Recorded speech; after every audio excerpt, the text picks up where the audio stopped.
So, I make we connect. The connection is good. Hi, Deji. How are you? Hey, hi, good. And you? How are you doing? Hi. Pardon? Yeah, I said, how are you doing? I'm very well, thank you. Thank you so much. It's been a little bit funny. The connection was very erratic. It's very windy here in the UK. We've got I'm not sure what kind of wind this is. It's probably got a name. But this has affected my logging in. He said my connection was not very strong. So I'm hoping it doesn't interrupt tonight's interview. But we'll see how it Yeah, no goes. worries. We can always log in, log out, log in again, if Okay. we have to. Yeah. Okay, that's fine. That's cool. Okay, so very quickly, again, let me just start all over again. Apologies, everyone. I don't know if anyone was watching, but hey, I've got Dr.Deji Daramola. He's a medical practitioner, a family physician, and a medical consultant, and he has obviously lots of years' experience behind him. And in view of what is happening today in the world, i.e., COVID-19, coronavirus, I've decided to bring somebody in the medical field live because I expect people would have a lot of questions, worries, fears, conspiracies flying left, fronts, everywhere.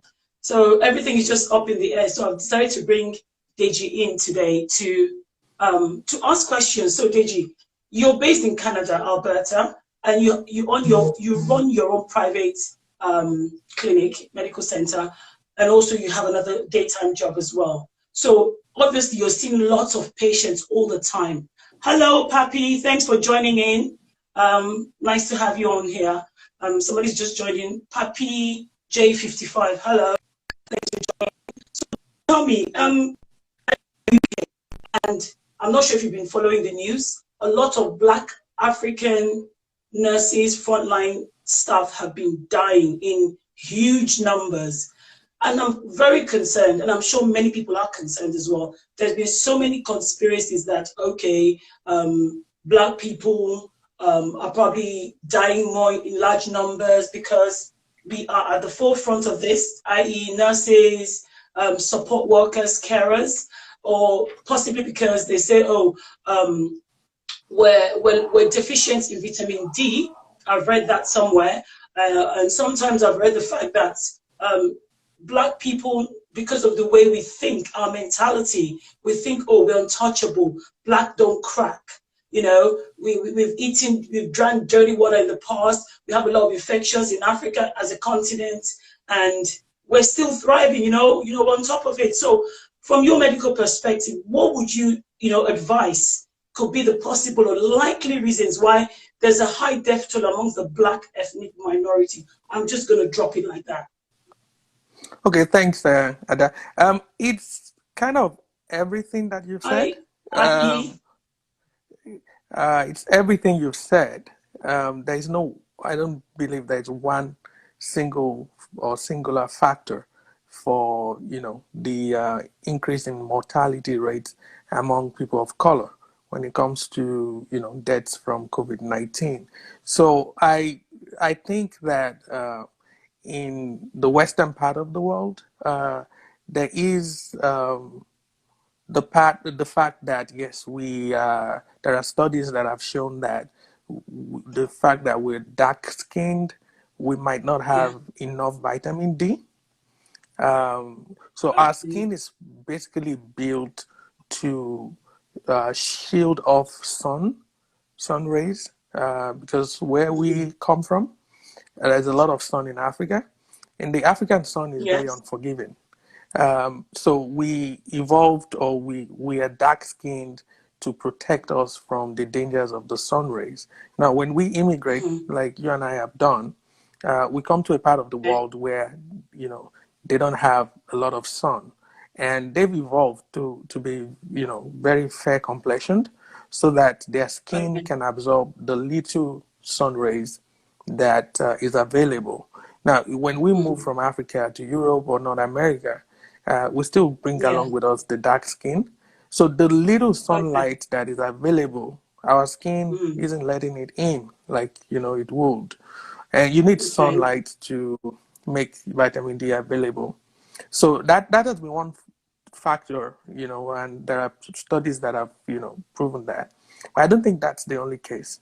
So by the way, if you are an immigrant and you are living in the part of the world, the Western Hemisphere or Western part of the world rather, you need to take vitamin D supplements if you're not doing that.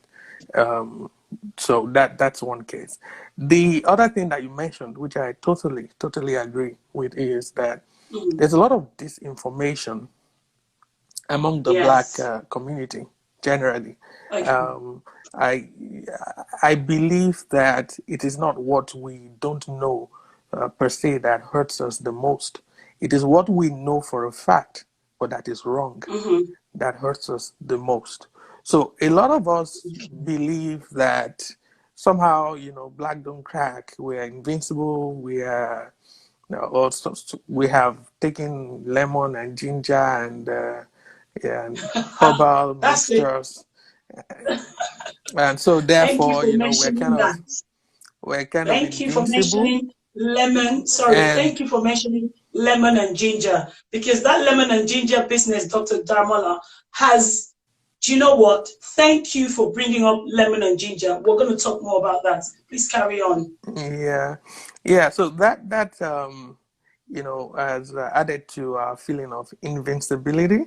Also, I saw on Facebook today some spiritual lists. I don't want to call them pastors, Wow. advertising Wow. anointing oil that will protect against COVID-19. Mm-hmm. So this kind of practices, when you purchase $100 bottle of anointing oil that you think it's going to protect you from COVID-19, and you really believe that stuff, then there is the possibility that you're going to go outside and throw Mm-hmm. caution to the wind, right? Then you have other things going around saying that COVID-19 is not really a virus; it's a bacteria. There's a lot of misinformation going out there, and I believe that we, as people of color, are more likely to buy into those kind of misinformation, and that might make us more predisposed to to getting the infection. Lastly, a lot of healthcare personnel in the study that I saw from the UK, I think was citing more healthcare personnel of color being affected by Yeah. COVID. And a Yes. factor that was raised is that Mm-hmm. a lot of these healthcare personnel are immigrants. Now, because they're Yes. immigrants, they are likely to be scared to speak up when Yes. the protective clothing or Gears. whatever it is, PPEs that they Mm-hmm. need is not available. The fear that they might Okay. lose their job, the Okay. insecurity that is there, as being a foreigner, will make them do things that perhaps locals will, blatantly just refuse to do. And So there is no. what you're saying is that one of the main or major factors is, would I say, not, I don't want to say immigration. Should we say immigration, or should we say socioeconomic inequality? I think it's more of insecurity than anything. Mhm. So if you're an immigrant in any country, even if you have the citizenship of that country, there's a part of you that still feels insecure because That's true. your citizenship can be withdrawn. You were not born in that Yes, country. that's true. Yeah, and you fear you might lose your job. You fear you might have to go back to your place of birth, which is not an Hmm. option for many people. So That's right. just a lot of people would say, you know what, this is the only job I have. It pays my bills. Let me just do this job, and people do it. So we're likely to take more risks and be more scared to speak up and say, no, I can't do this. I don't have an N95 mask. I can't do Yeah. this. So if the boss says, hey, Okay. you have to do it, and they just do it. So So these are basically, all. Black people should speak up more, regardless of your immigration status. And in this period, this particular pandemic period we're in a nutshell, Black people, whether you're an immigrant, if you're an essential worker and you're not comfortable with the sort of maybe rota or position or workload, you should be able to speak up with validity, right? Give a valid, not just being lazy and mucking about, like some people might want to do, take the pick, I don't want to use the word take the piss, but just want to pull, just lazy about. Just be valid in your reasons, and hopefully they would understand, as opposed to saying taking everything thrown at you as an essential worker, which is what many immigrants or Black people will do in the frontline profession, right? Yeah, absolutely. I mean, there's no point being a hero for a sake that is not a worthy sake. That's I right. mean, every health worker is signed up for moments like this, but if it's the responsibility of the hospital management to provide PPEs to protect staff, if those PPEs are not there, you should speak up and you should let them know that it is their responsibility to do their job when you want to do your job as well. So you can only do your job if you're alive. So it's for the good of the bigger community. If you remain alive, then you can help to save more people. So being scared or cowardly or saying, hey, you know what, I don't want to lose my job, or I'm going to be picked on, I'm going to be bullied later on, all those fears, they might actually be legitimate concerns. But I would rather that, one, stays alive and deal with those concerns than to be dead. Because a That's dead, correct. a living dog, they say, is better than a dead lion. That's correct. Now, Dr. Deji, when you mentioned PPE, the protective, personal protective equipment, this is the Western world. Forgive me if I'm a bit naive, but this is the Western world. We're not back in Africa or India or somewhere. We're talking about PPE will come under technology, infrastructure, and all of that. It's unimaginable that such an equipment so vital cannot be produced in the Western world, or they're running short of it. This is some of the conspiracies I've heard out there, that it's a deliberate attempt to reduce the world population, hence why the PPE issue has been flogged over the countries. It's a deliberate attempt by the powers that be to reduce the world population, hence why they're using the PPE as a front in the medical sector. What have you got to say about that? Well, I don't agree with that. Personally, I don't think it's to anybody's advantage to do that. I think what this has shown is the weakness in globalization. So over the last 15, 20 years, the world has indeed become a global village. So you have supply chains from all over the world. I can tell you for a fact that until we had this COVID-19 crisis, I did not know that the majority of the N95 masks that we use were actually Yes. imported into Canada. I did not know that. I actually thought Wow. that Canada produced, the majority of the N95 masks, but that isn't the case. So a lot of the, even in the, thriving economies of the world, because of Mm-hmm. globalization, a lot of the drugs, the either the ingredients used for those drugs or the drugs directly have been outsourced Yes. because maybe they're cheaper, or or for whatever reason. So a lot of these Mm-hmm. drugs are produced outside of the country. Now, with COVID-19 coming in, people are quarantined, so they can't go to those factories in those countries. So production Mm-hmm. has reduced or halted. And even in cases where production was, continued, transportation has been disrupted. So That's planes are really not correct. flying, things are not moving. So there has been a disruption in the global supply chain. And I think going forward, there's going to be a lot of rethinking all about, the various global economies on how supply chain will be managed. A lot of countries are going to have to really rethink and say, yeah, you know what, even if it's going to be more expensive, we would rather produce these things in our country just for Emergency, situations for like this, situations yeah, in, in like in in this. future. So I Absolutely. think that is Absolutely. actually what has led to the inability to quickly ramp up the production of PPEs. And these are not things that you can put together in a month or 3 months, just like that. Okay, thank you. Thank you so much again. Now to the most important and pertinent question here for me tonight personally. I was listening to Sky News, which I've run by you already. I was listening to Sky News about earlier this week, and Watford defender, a footballer, Adrian, is it Madras? Adrian, you know, Madras was is a Watford footballer. He said they were asked to come back to their clubs for training. Just this week on Tuesday, I was just watching Sky TV, and you know, he obviously as a footballer, you're going to get tested before you start your training to make sure everyone is fit because of the lockdown. And this guy was so upset when his test result came out positive. He was livid. He said, "Hang on, I've done everything in the book. I've been indoors. I've only, you know, walked with my children, taking my children on short walks. I've not been anywhere. I've not entertained anyone. It's just been close family. I've been doing my exercises regularly, you know, been homeschooling my children.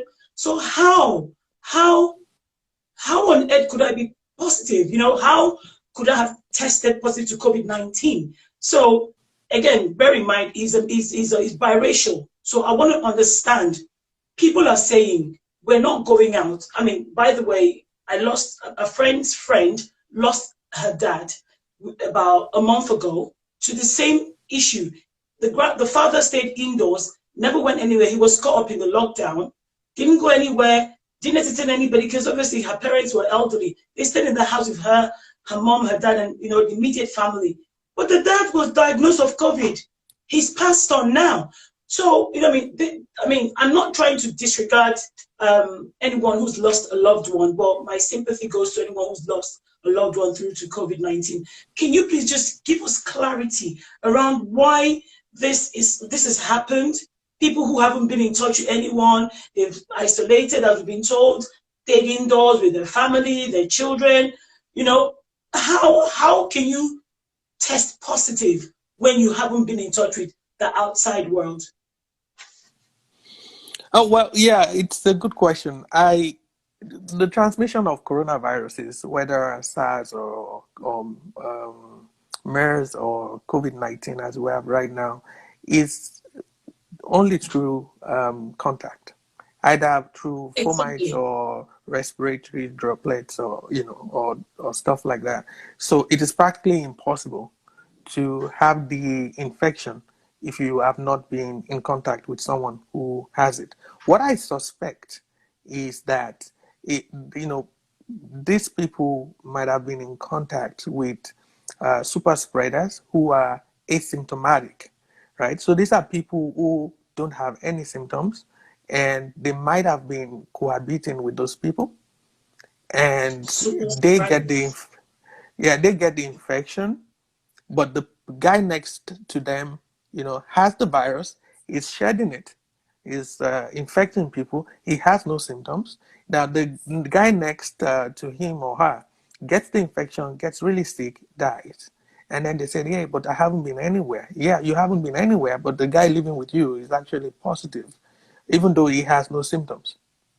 So, and that is the problem that we have with COVID-19. Diseases like other coronaviruses that we've had in the past, like MERS or SARS, when people have them, people become really sick quickly. Within 10 days, you know, they exhibit all the symptoms. So the rest of the people around them are able to, you know, identify them and isolate them, and, you know, make sure that they don't go near those people because they are sick, they are really ill. But with COVID-19, it's not the case. So you have lots of people who have the infection, they're able to spread the disease, and yet they themselves are not ill. So it's a big tragedy for us. Yeah, and I think that's the challenge going forward. How do you treat an enemy that you can't see? How can you possibly, I'm trying to work it out in my head. You've been indoors, family, mom, dad, children, grandma, granddad, whoever it is that makes up your family, you're indoors. So what you're saying now, from what I gather, is the possibility of one person in that family already positive is there. And also, even when nobody is actually positive, what you're saying is, in the event that somebody goes out there to do essential buying of stuff, they might come back with it. And Yep. because they're not showing symptoms, it is highly likely that they will pass it on to people in their immediate family indoors who have been locked down with them. But then Absolutely. again, how are we supposed to survive when we have to go and buy stuff in the stores and all that? What do we do? Because it's inevitable then. See, this is the problem we have. I was listening to one of those viral WhatsApp audio stuff that was posted, and this was about a guy. He was speaking mostly in Yoruba, a little bit of English here and there. The guy sounded really very worried and concerned. But basically, his Yes. message was that in Lagos, a friend of his mom or grandma had a fish bone stuck in her throat. Fruit. They went to a hospital in Lagos, and they just wanted the fish bone removed. And when they got there, that the doctors decided to test her for COVID, and found out that she was positive, and they said they were going to isolate her. And Wow. she said, "No, but this woman only came for this fish bone that is stuck in my throat, in her throat, and that the whole COVID thing is a scam. That they were giving the health workers 25,000 naira, and that they would identify people." And when I saw that, um, I laughed. It's not a good laugh, right? I laughed because the guy is obviously talking from the sincerity of his heart, but it's sincerely just not well educated. So coronaviruses, and it's been the same experience with MERS and SARS, and with COVID-19 too, for example, that the elderly people have presented atypically. It's not unusual. And it was one of the reasons why the disease that's spread so quickly in New York, for example. A lot of the elderly patients came in with things like this, fish bone stuck in the throat, fractures, eye pain, whatever it is. They were admitted to hospital, but they were not Mm-hmm. screened for COVID.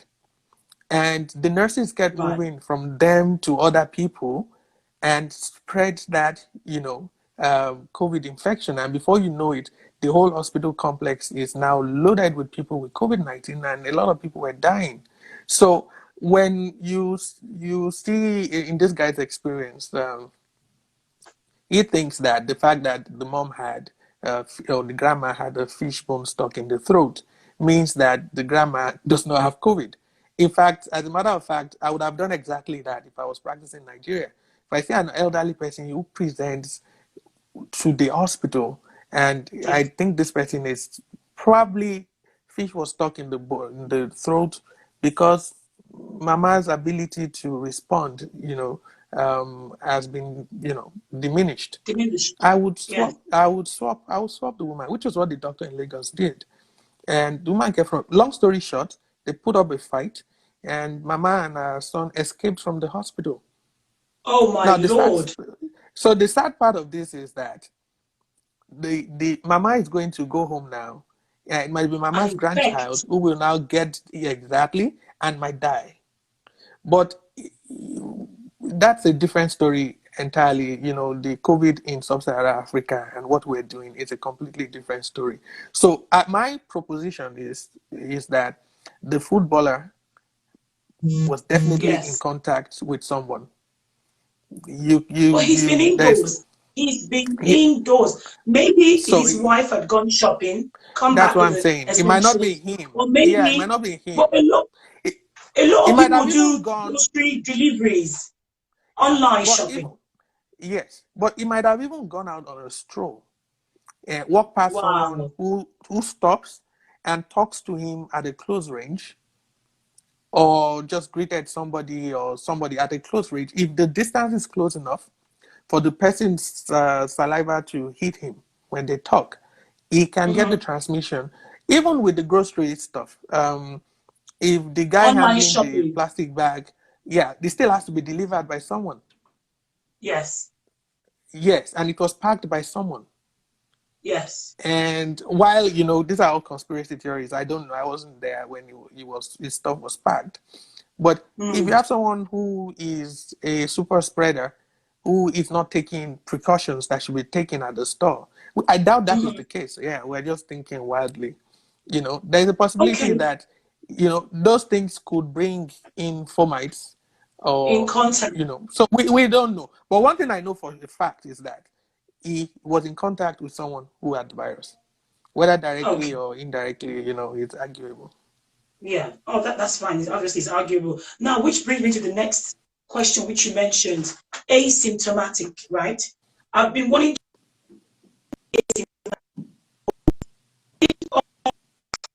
for that. It's just general across the board. And what does being asymptomatic? What is the scope of being asymptomatic? Sorry, the line went off there Oh a little dear. bit. Can you repeat? Yes. Oh yes, we lost connection there because the weather's very windy in the United Kingdom, so there's a lot of wind blowing. I said being asymptomatic, which is what you mentioned with regards to these people that may have actually been in contact with others and not realizing it. What does it mean to be asymptomatic? And just briefly give us the scope, how far this being asymptomatic with COVID can actually go and the damages it can cause. Well, yeah. Personally, in my opinion, I think this is the problem that we have with this particular pandemic, and Yes. it's a problem that I don't even see how we're gonna go around it. So the virus also is an organism, and the virus, um, like any organism, does not want to die. So, COVID-19 does not want to die. can you hear me? I think the signal went off again. Can you hear me? Yes, it is. Yes. Can you hear Okay. me? So basically, what's going on now? Yes, Oh, we're back. So, it's really terrible.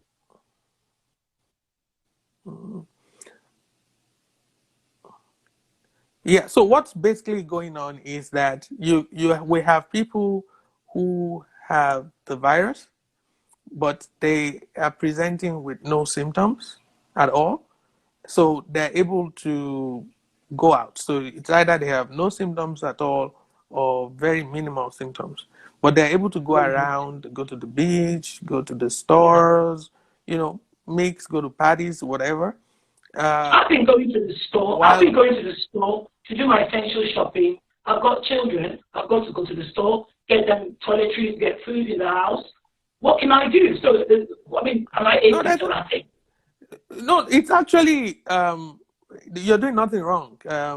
There has been no recommendations that people should not go to the store. I think one of the studies I read up on a few days ago was talking more about uh, even though we believe that COVID can be spread by through droplets. Um, Yes. it's also about the length of time that you spend in this space. So if you were to go to a Walmart, for example, and do your shopping, I don't think you are so much at risk if you put on a mask to protect others. You wash your hands or sanitize your hands because you're going to do your shopping and come out. So your risk is there, but it's low. But I'll be more worried about the guy who has to stay there for 8 hours. Right. Who's the shop attendant, the store attendant? Yeah, so for that guy, yeah, the risk is higher, So yeah, so these are the issues. There's still a lot of things that we don't know about COVID-19. Honestly speaking, there's a lot of things we don't know about coronaviruses. Um, the SARS, which was I think 2003 thereabout. The MERS, which was 2012. These are Yes. coronaviruses. Until today, we still don't know a lot about them. So SARS, So MERS, yes, influenza. no, influenza is a different type of virus, but those Okay. two We have lots of coronaviruses, like lots of them. They mostly exist in animals, Right. right? Yeah, so we have lots of them in cats, in bats, in stuff like that, and really we have cross transmission between between Humans. animals and humans, right? Exactly. What So makes this this cross one trans different? What makes this particular coronavirus? If we've always had coronavirus forever and ever, it's always been there in existence. Why is this particular, is it strain, is it pathogen? I don't know what to call it, but why is this particular coronavirus so different, deadlier? What makes it special if we've always had Okay, coronaviruses? so this is the way I like to describe it. So let's imagine it's a war between two organisms, right? The human Yes, race or the human being is an organism. The virus is an yes. organism too, and we both have rights to this planet, right? So it's not like Wow. they exist on this planet. They don't. The virus does not want to die, just like So the it's like Game human of being. Thrones. So it's like Game of Yeah, Thrones it's now. some. So the human being does not want to die. The virus does not want to die. So Wow. each one is strategizing. So this is a very basic, it might not even be the best scientific way of describing what's going on, but I think you'll get the message. So there are two Okay. organisms at war. So you have the human and the coronavirus. The human does not want to die, so the human is inventing what do you call it? Hand sanitizers, Sanitizers. washing Yeah. hands, quarantining, and all of that. The virus is also trying not to die. So the virus is Wow. also doing stuff. The difference between SARS and MERS will be, if this was warfare, then you would have SARS and MERS, both coronaviruses. They don't have camouflages. They have maybe a big stick or a pistol, a pistol, or some kind of old war equipment, and they're coming to fight you in broad daylight, right? No camouflage. They're running towards you. So you, as the opponent, as the human, you can pick them out and shoot them down because you have more sophisticated equipment or weaponry, right? Your Now, Lemsip, your ibuprofen, your whatever you use for MERS, SARS, and all even that. all those, even with MERS and SARS, there was no treatment. We never came up with treatment. We never came up with vaccine till And today. they are coronaviruses as well. Yes, A those are family of coronaviruses. Yes, coronaviruses. exactly. So back then, I think 2012, we're calling MERS, the Middle Eastern Respiratory Syndrome coronavirus. We're calling it the novel COVID at that time.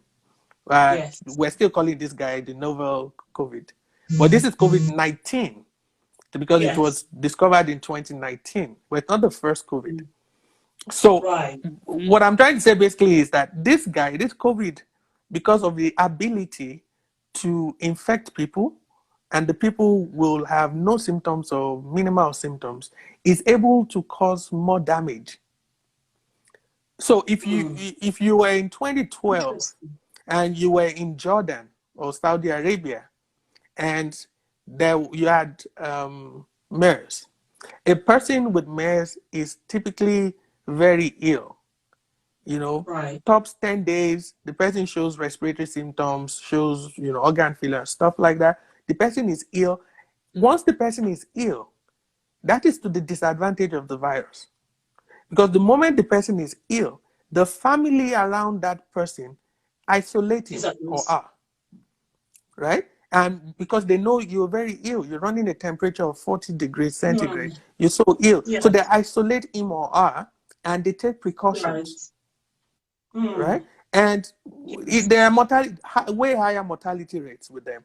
So the person has the Right. virus, is very sick, cannot even go around, can't go to the streets, can't go to the beaches or clubs or anything. So can't spread it. But with COVID-19, Okay. there are people who have the virus who have no symptoms. So they're able to go to the beach, go to clubs, spread it, go back home. And the people they give it to can become really ill and die. So if you Okay. do the maths, you'd have, Asymptomatic. If you're asymptomatic, you're a super spreader, like you say. You're spreading and Yeah. spreading and spreading unknowingly, unknowingly. But my question is, how long would would an asymptomatic person carry that ability to spread? Would they ever get knocked down by this virus? Would they ever fall ill themselves? No. Or would they just be as a carrier for this virus? So, so what happens with viruses is that if you have a cold, like a rhinovirus, and some coronaviruses come as common colds too, right? That we get. Wow. Yeah, some strains of coronaviruses we get as Mm. common colds. You know, you'll be down with a little bit of fever, sore throat, cough, but within 3-4 days, you're back on your feet and you're running around. Um, so what typically happens is we have the coronavirus, your body develops a response to that virus. There's an immune response to that virus Okay. to fight that virus. So your body, there's going to be this, back and forth shooting. Let's imagine it's a war, right? So you're going to throw your bomb, they'll throw their bomb, you shoot, the virus shoots back. But the virus, compared to your immune system, if it's strong, is disadvantaged. So it will stay for a while, but invariably your body will overpower it and conquer it. So you won't have that common cold forever, right? But while you have that common cold, you can give it to your colleague at work. So did you get that? Yeah, I know Yeah. Yes. So what Can you I would say repeat? basically is, okay. So what I was saying is that if you have a common cold, for example, it takes about a week or maybe 3-4 days for your body to develop an immune system response to Yeah. overcome that common cold. Yeah. And you will invariably pull off that, be able to mount enough immune response to defeat that virus. So the common cold will go. But while you had that common cold, it might be a coronavirus, another strain of coronavirus. While you had it, Wow. your employer will say, don't come to work, right? Yes. The reason they Correct. don't want you to come to work is while you have that infection, while your body is still fighting it, you can transmit that infection to someone else. And it starts a new course in that person. But by day 5, Yes. you're good. You're probably back to work. Now, your colleague is starting his or her own day 1 with the virus. So Right. it's the same thing with the super spreaders. Their body is going to mount an immune response. The immune system is good. The chances are that they will fight that virus. They'll be fine. So they will kill But it off. the Their body will guys, naturally kill it off eventually. yes, exactly. And while they're busy However, spreading out, so while they're busy spreading, and that's probably when their body is still working out which bomb to shoot to kill exactly, the virus which is already in them. So their body is doing what it's exactly. doing. And Yes, in that but they have time, the upper that hand. means They have the upper hand. That's why they're not sick, right? They have the upper hand. yes. So imagine you have this world superpower taking on this very tiny, poor country. So that country, that world superpower, can be at war, and the country might not even feel it at all because they're fighting a country that is comparatively, really nothing. So that's why they call the body is mounting an immune response. They're fighting the war, but they have so much advantage that they're not even bothered by it. Okay, fantastic. Wow, this is also it's crazy. These are just viruses we're talking about. Yeah. How can a virus be so clever? How can a virus be so calculating, clever? Yeah. So it's not. Me. It's not. No, Ada, it's not the first time we've seen viruses behave like this. So let us look at the HIV virus, for example. It's even the HIV virus is even smarter than the coronavirus. And if I Wow. may add, till today, we still don't have a cure for HIV virus, but we have a treatment right now. But we still don't have a cure. And I don't think we have a vaccine that can prevent, that is effective.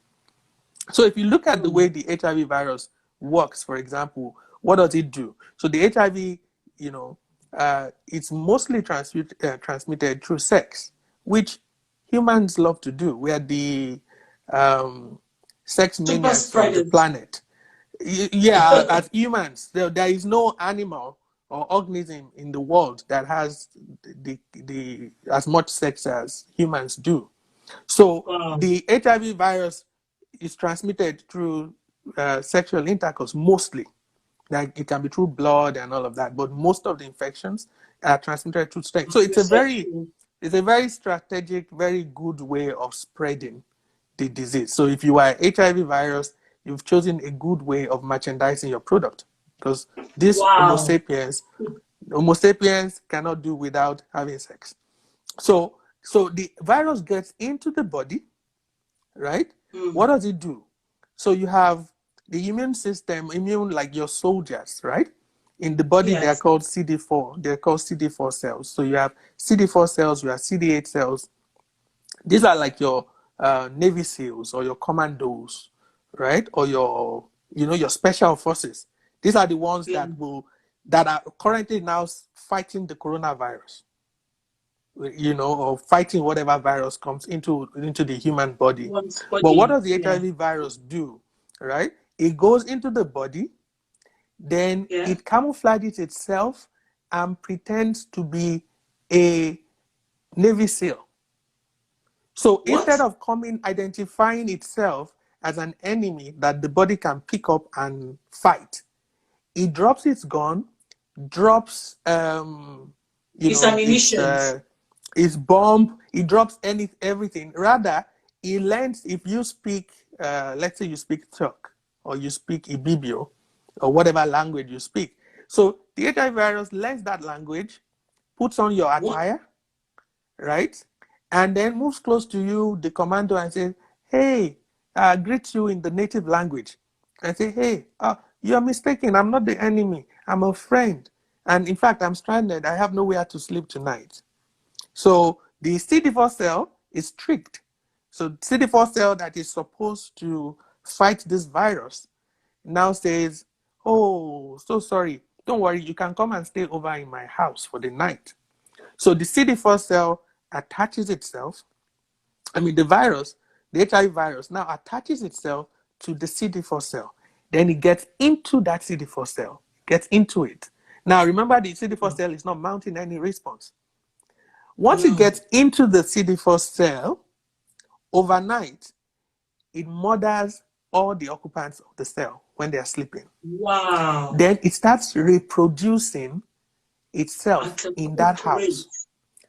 Right? Wow. So now other CD4 cells won't attack that CD4 cells because the door is locked. They think it's a CD4 cell. But inside that CD4 cell, there was one virus that entered. By the time that CD4 cell busts open, there are like, let's say, 10 million new HIV viruses. In the body? Yes, in the body. And then each of those 10 million quickly learns the language of the next CD4 cell and drops their gun and their weapon and say, hey, I'm not here to attack you. There's no need for you to fight me. I'm a friend. And they keep multiplying. And they invade the entire body. Yeah, but the body keeps mounting a response. It sees that there's something wrong, but can't figure out how to fight this guy because it's using the CD4 cell that you're supposed to use to fight to actually reproduce. So at a point, the body gives up. This is heavy. Yeah, the body gives up and not able to mount up an immune response. And when the body is not able to mount up an immune response, then things that ordinarily, will come and your body will fight now pose a serious problem. So people with HIV at that point, we say they're in stage 3, stage 4. Stage 4, we call it AIDS. And then simple things like diseases that affect birds, that don't affect humans. Then they come down with those diseases. These are diseases that we breathe in every day and our body will fight them off. But now they come down with those kind of diseases, things that shouldn't cause diarrhea. Wow. So it's not the first time that you've seen viruses behave in a smart way. Right? Wow. So I just use that example. we have a lot to be afraid of, really. Then we have a lot as human beings all over the world, not just blacks now, or Asians or Exactly, whites. exactly. There we have a very valid reason to fear, not fear as such, but No, to actually, be the word is aware of fair. how No, deadly. no, no. See, we are not politicians, and I understand that. Politicians need to, pad their words in a way that, people have hope, and, and yeah, we do have hope. I'm not saying that this is a hopeless situation, but we do have a lot to fear as a race, as a species. We are where we are with the virus, where we were with bacteria prior to Second World War. If you might believe it or not, just before 1942-43, there was no antibiotic available in the pharmacy Or to bacteria. treat things like pneumonia and cholera and tuberculosis, and people were dying because of typhoid and things today that you would take a course of a 5-day course of antibiotics and be fine. Prior to 1943, people were dying from those things because we had not yet developed antibiotics. At the Which moment, we brings do have me, which Dr. Deji, before we digress to antibiotics now, to the next issue about compare, obviously with everything you said now, in comparison to the UK, to Canada, to USA, because you're based in Canada. I've got Dr. Deji Daramola with me. For those of you who are just watching or joining in, he's a medical physician, medical practitioner based in Alberta, Canada. He runs or owns his own medical practice. And we're talking about the topic, as you can see, it's pinned on there, Black and ethnic minority people who are dying in the UK and across the world, and what it means to be asymptomatic with COVID-19. And we've talked about the footballer Adrian Madrapas, I can never say his name right, Madras, Adrian, Watford defender. And we've talked about how asymptomatic people can spread this. What I want to touch on now is, in the UK, there's this deliberation whether children should go back to school or not. That's on one issue. And we know that children are like super spreaders. Quickly, in maybe 2 sentences, do you think it's wise to let children return back to school as early as June? I don't know. That's the honest truth. I don't know. There are still many things that we don't know about the virus. I think in the last 4 weeks or so, there were some studies that just showed that children, had their own atypical presentation with COVID-19, and Yes. some actually have died. But I can Yes. tell you, two months ago, there were a lot of us who were actually saying that the virus does not affect children. At least that they were super spreaders and they can't get ill. So the science is evolving. The knowledge is increasing. A lot of the earlier studies were done. The very first studies were done in Wuhan, in China, and the subjects were people who are very ill. Now we are able to do studies on people who are not so ill, and the results are not exactly always the same. So things are changing, new information is coming up every day. The virus itself is mutating, trying to It adapt. keeps, it keeps changing its format. It Yes, forms. keep evolving, for survival. Now, whether the rate of mutation or evolution is such that it's affecting how we respond to it is what we don't even know yet. There are many scientists who believe that the rate of mutation is really not significant enough to affect the way we respond to it at the moment. Others disagree. So we don't know. That would be for policymakers, All right? right, let me But just say this, Dr. Deji. We're not okay. We don't know so much about COVID-19 because the virus keeps changing. Today it comes with this strain. Tomorrow it shows this symptom. Next tomorrow it shows something different in each person, right? Each person displays COVID-19 in their bodies differently, and you don't know what exactly it is. So now, based on that, would you say, because I was reading Bloomberg News update some days ago, as I mentioned to you earlier, they were talking about a second wave of COVID-19, the likelihood of a second wave. I hope it's not true. I hope I misread this. In your experience and in your medical practice, is it likely that there might be a second wave, or have you started seeing a second wave already? Yeah, there are second waves already, and there will be third waves. I'm convinced about What? that. Yeah. So There'll it be depends second on and where third you. waves. Yeah, that's my personal opinion. Definitely, we're seeing second waves in Asia, right? Southeast Asia. Um, But there what does that the mean? Sorry, Dr. Deji. What so does that mean? Second wave. Please so explain. Does that mean fresh it, people, new set of so people are you're gonna getting have corona you're now? gonna have a fresh spike. A fresh type of corona, another Yeah, type of corona. a fresh Is that, spike. are you for real? Yeah. So let's look at what we have available in news. So this started in Wuhan, right, in China. So they had Yeah. the advantage of uh, having a Being head able start. to do the research and A see head what's going to start. happen. But in Yes, the they had. second wave, would that be possible or not? Can you come again with the question? I didn't get it. With the second wave, would they have the opportunity?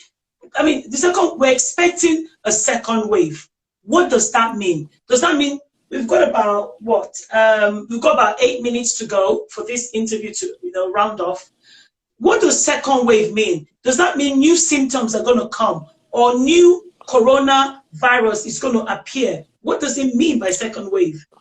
Okay, so second wave basically means that you're going to have another bout of infections.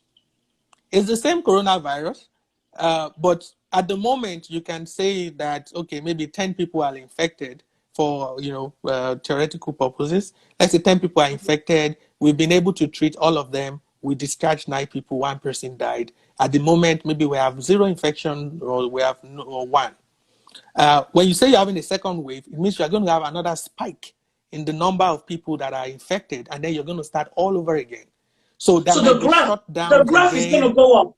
It's going to go It's going up. to go So a exactly. flattened So you might graph have a second, go up. yes. Basically, that's what the second will be. So you might need to shut down again. You might need to send the children out of school or close down the schools. You might need to, shop barbers, Do the shops. whole lockdown Yeah, again. you might need to. Yeah, exactly. You might need to do that all over again. So But it's there's no. wise That's what I'm then. saying. That So it will yeah. be No, wise it for the is. Yeah. economies and countries to start looking for other ways to still function without physically being there, i.e., going to work, selling things. We should start thinking of innovative Yeah, ways that to do that's a things. that is actually not that we're gonna start looking for. That is already happening, and that is the way of the future.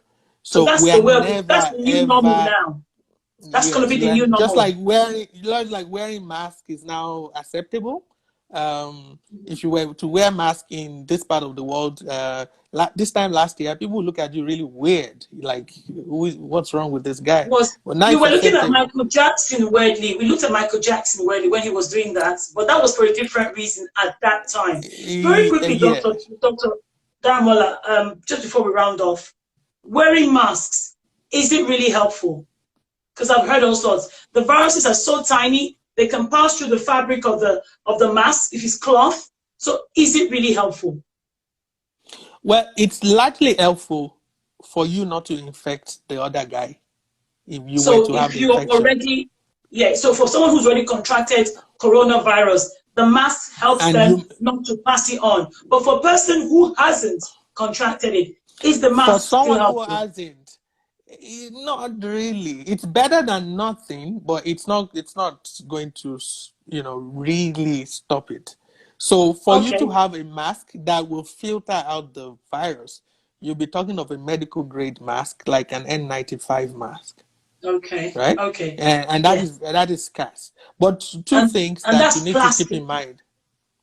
No, it's not Yes. plastic. It's just more. It has more filters in it. Two Okay, things it you has need to more keep in filters mind in is the distance, right? So it. if you Okay. have a mask, if you have a mask, you're less likely to spit on people when you talk. And these things Someone happen. We just directly. don't notice. Yeah, we don't The notice them droplet. when. The Yes. droplets, Because they're yes. so So if we all, tiny. yeah, if we all wear masks, the society is going to be safer. Okay. Okay. Fantastic for that. Lastly, Dr. Deji, can you just tell us, is there going to be a vaccine or not? Will there be a vaccine or not? In Or my just opinion, treatments? Yes. me projecting, I don't think so. Wow. I think that the response we're getting right now from the government all over the world is, I mean, there are efforts being made, right?